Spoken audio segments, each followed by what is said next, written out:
நம்முடைய விழுப்புரம் மாவட்டத்தில் உள்ள மாவட்ட ஒன்றிய நகர பேரூராட்சி கிளை வார்டு கழகத்தினுடைய அனைத்து நிலை நிர்வாகிகள், தொண்டர்கள், தோழர்கள், மகளிரணி சகோதரிகள் உள்ளிட்ட அனைவருக்கும் இனிய மதிய வணக்கத்தை தெரிவித்துக் கொள்கிறேன். நம்முடைய கழகத்தினுடைய பொதுச் செயலாளர் ரம்யார் அவர்கள் ஒரு மிகப்பெரிய கூட்டணியில் இணைந்திருக்கிறார். வெற்றி கூட்டணியில் இணைந்திருக்கிறார். அவர் எடுத்த இந்த முடிவு பொதுமக்களால் மட்டுமல்ல, எல்லோராலும் பாராட்டப்படுகின்ற ஒரு முடிவாக இருக்கிறது.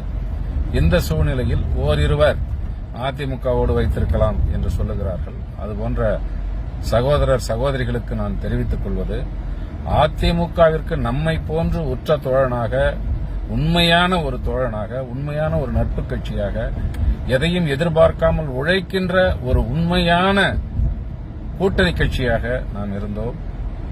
2019 நாம் கூட்டணியில் இணைந்தோம். 2021 இல்லாததையும் பொல்லாததையும் சொல்லி நம்மை கூட்டணியிலே இருந்து கழட்டிவிட்டது அதிமுக. இருந்தாலும் 2021க்கு பிறகு தலைவர் கேப்டன் அவர்கள் 2023 நம்மை விட்டு பிரிந்தார். அதன் பிறகு கழகத்தினுடைய பொதுச் செயலாளராக பொறுப்பேற்ற அம்மையார் அவர்கள் இந்த கட்சியை எப்படியாவது மீண்டும் ஒரு பெரிய வலிமையான கட்சியாக கொண்டு வர வேண்டும் என்று நினைத்து பட்டி தொட்டி எங்கும் சுற்றுப்பயணம் செய்தார்கள். அப்படி சுற்றுப்பயணம் செய்து மக்களை சந்தித்து, தொண்டர்களை சந்தித்து, அனைவரிடத்திலும் பேசி ஒரு உற்சாகத்தை ஏற்படுத்தி, ஒரு மன உறுதியை ஏற்படுத்தி அவர்கள்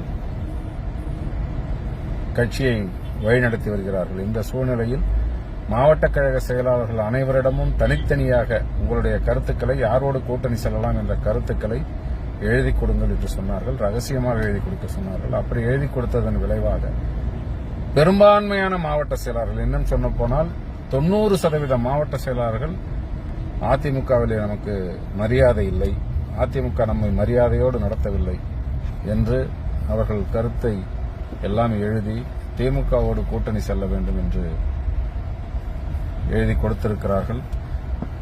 நானும் என்னுடைய கருத்தை கொடுத்தேன். இருந்தாலும் பெரும்பான்மை கருத்துக்கள் ஏற்றுக்கொள்ளப்பட்டது. ஒரு நிலையை நீங்கள் எண்ணி பார்க்க வேண்டும். 2024 அதிமுகவோடு எந்த கட்சியும் கூட்டணி வைக்க முன்வராத பொழுது நம்முடைய கழகத்தினுடைய பொதுச் செயலாளர் ரம்யார் அவர்கள் அதிமுகவோடு கூட்டணி சேர்ந்து, யாருமே கூட்டணியில் இல்லை, தேமுதிக அதிமுக தான், கூட்டணியிலே சேர்ந்தோம்.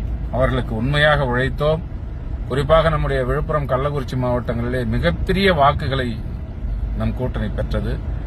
நாம் தொடர்ந்து அந்த கூட்டணியிலே இருந்தோம். அந்த கூட்டணியிலே அவர்கள் சொன்னதை போன்று 2025 நமக்கு ஒரு மேலவை உறுப்பினரை கொடுக்கவில்லை.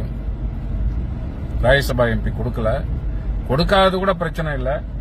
மாண்புமிகு எதிர்க்கட்சித் தலைவர் எடப்பாடியார் அவர்கள் யார் யாரோ சொல்றதுக்கெல்லாம் என்கிட்ட எங்க கேள்வி கேட்கறீங்க, நாங்க அப்படி ஏதாவது அக்ரிமெண்ட் போட்டு கொடுத்தோமா அப்படின்னு கேட்டு நம்முடைய கழக பொதுச் செயலாளரை மட்டுமல்ல, கடைகோடி தொண்டனையும் கேவலப்படுத்துகின்ற அளவுக்கு அவருடைய பேட்டி இருந்தது. அன்றுதான் இந்த கூட்டணியும் முறிந்தது.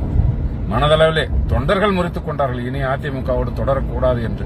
சரி, அதையெல்லாம் மீறியும் கழகத்தினுடைய பொதுச் செயலாளர் அவர்கள் அதிமுகவோடு தொடரலாம் என்று இருந்தபொழுது, அதிமுக கூட்டணியிலே இருக்கின்ற நம்மை அழைத்து முதலில் பேசாமல், நம் கூட்டணியை உறுதி செய்யாமல், அனைவரையும் அழைத்த கூட்டணியை உறுதி செய்து கொண்டு நம்மை வேண்டா வெறுப்பாக 5 சீட்டு தரோம், 6 சீட்டு தரோம், 7 சீட்டு தரோம், 8 சீட்டு தரோம், 9 சீட்டு தரோம், 10 சீட்டு தரோம் அப்படின்னு சொல்லி நம்மை கேவலப்படுத்துகின்ற அளவுக்கு அவர்கள் நம்மை ஏளனப்படுத்தினார்கள். அதனுடைய விளைவுதான் இப்பொழுது கழக பொதுச் செயலாளர் அவர்கள் கடைகோடி தொண்டன் மாவட்ட கழக செயலாளர்களுடைய அத்தனை கருத்துக்களையும் கேட்டு திமுகவோடு கூட்டணி அமைத்திருக்கிறார். இந்த கூட்டணி வெற்றி கூட்டணி. எனவே கழகத்தினுடைய பொதுச் செயலாளர் அமைத்த இந்த கூட்டணியை அனைவரும் ஏற்றுக்கொண்டு இந்த கூட்டணியை வெற்றி பெற செய்ய வேண்டும் என்று அனைவரையும் கேட்டுக் கொள்கின்றேன். நன்றி, வணக்கம்.